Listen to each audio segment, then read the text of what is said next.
Hey, my name is Steven Allen, and this is a design tutorial to kind of outline my process for updating websites. For this particular project, we needed a quick design to go on the landing page of our website, www.worldprohunt.com. So, in order to do that, I had to have all original material for a quick design that I could design real quick and upload to the website.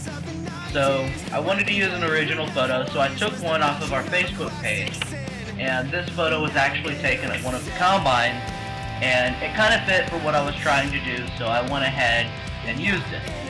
And kind of the goal here was to cut out this background here and put some effects and graphics into this photo and make it to where it was something I could use. So in order to do that, I went through the steps and I ended up coming up with something that looked like this. So that looks decent for what I was going to use, so let's go back. I started with cutting out the background of that image. So I'll turn the layer on here.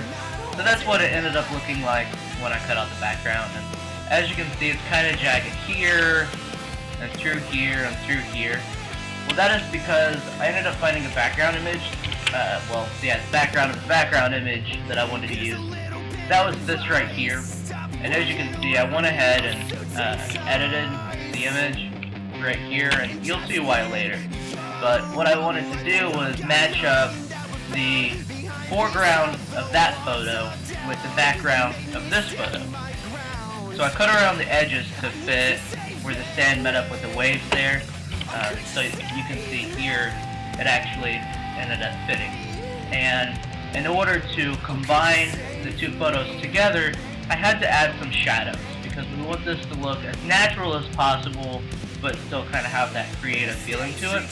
So I added shadows through here, behind the players, and I went ahead and added shadows to the players themselves around their feet and whatnot, just to kind of give it some more depth.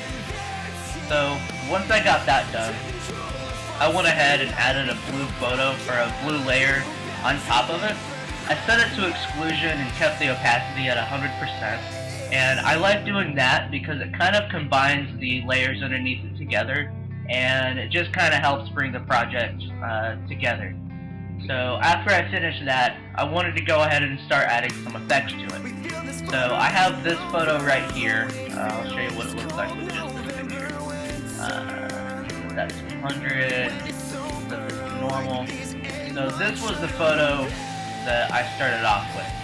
And I like this photo. It was a royalty photo that I acquired a few years ago. And I still like to use it here and there just because it has a good gradient on it. I like the effect. So let's go back. I placed that in there. I changed it to linear light, and I dropped the fill and the opacity down to 90%. That way I could still see all of the layers behind it, but it wasn't too overpowering. And that gave us a decent effect.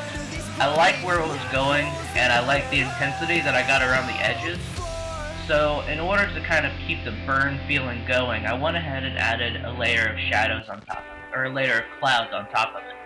And to do that, I just went up to filter, and I went to render, and then I hit clouds. I made sure that my foreground and background colors were set to black and white, just that way I knew it was just a good clean layer on top of it. And after that, I set it over here. I set it to color burn, and I dropped the opacity down to 25%. That let me get the effect in there without it being too overpowering. And what I ended up matching the photo really well, so I decided to keep it.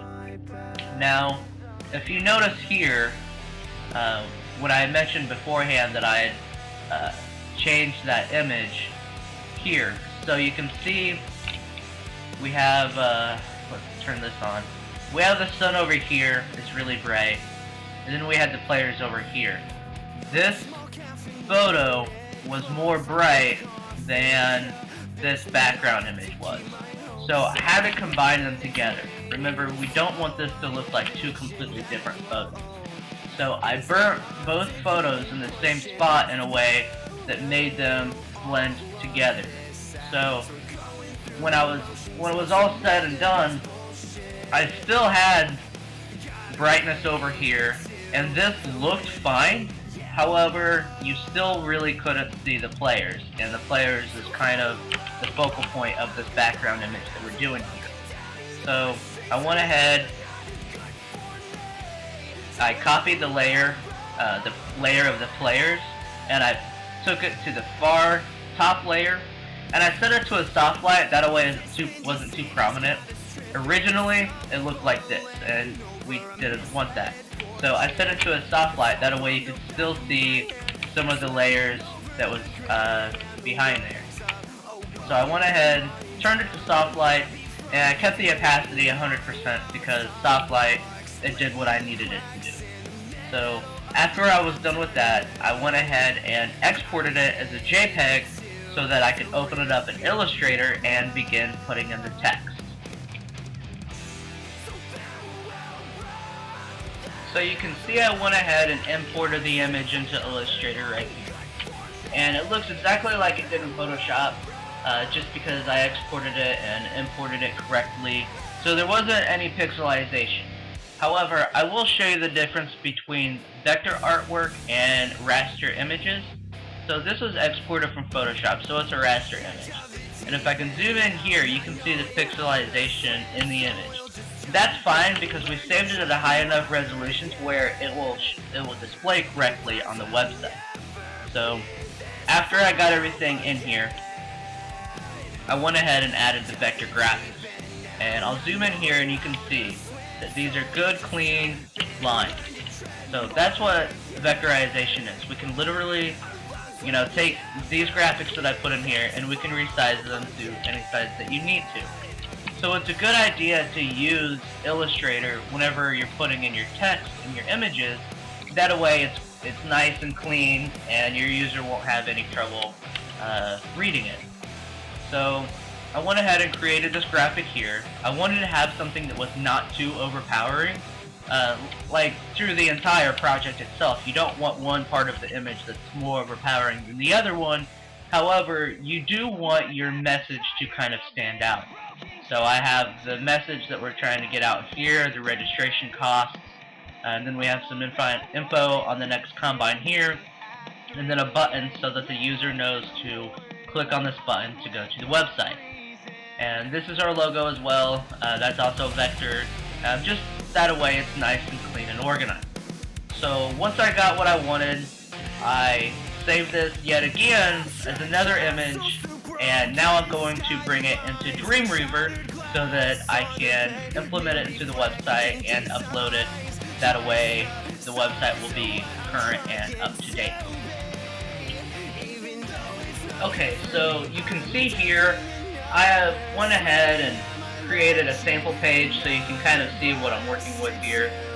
I put the image, well that's the background, I put the image inside of the web page here, and it's just a simple page. This is a landing page, so the idea was for people to be able to see this image before they actually enter into the website. So I'm going to go ahead and change this to a live view, split it so you can see.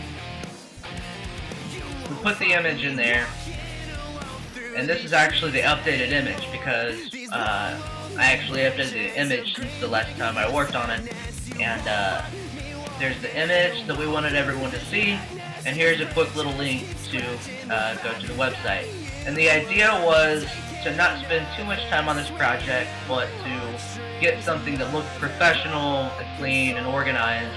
That way when a user went to the website, they could see something that looked well put together. So this is actually similar to what the website's going to look like, and then when the user clicks on this right here, then they go to the website. Now, they can also click on this image. However, on some browsers and some devices, it just doesn't work. So what I wanted to do is I wanted to make sure that this would work on every browser, on every device, in every situation. So, and even index this whole situation going on here. So I went ahead and added the link to the image and then the text down here. That way, no matter what what scenario the user is in, they're going to be able to see the message and enter it to the website. So, thank you for watching the video, and I will probably be uploading some more tutorials soon. This is actually just for a $5 special that I have going on. For $5, I will update your website to something similar to what I've done here. It can be, a quick message that you need to get out. It can be a regular thing that you do for $5 once every couple days or once a month. I'm very flexible with what I do. As long as I don't have to recreate your entire website for you just to get this landing page done, I think we'll be fine. But just shoot me a message, contact me. You can go to my website, www.nodeimaging.com, NODEIMAGING.com. And yeah, I look forward to working with you. Thanks for watching.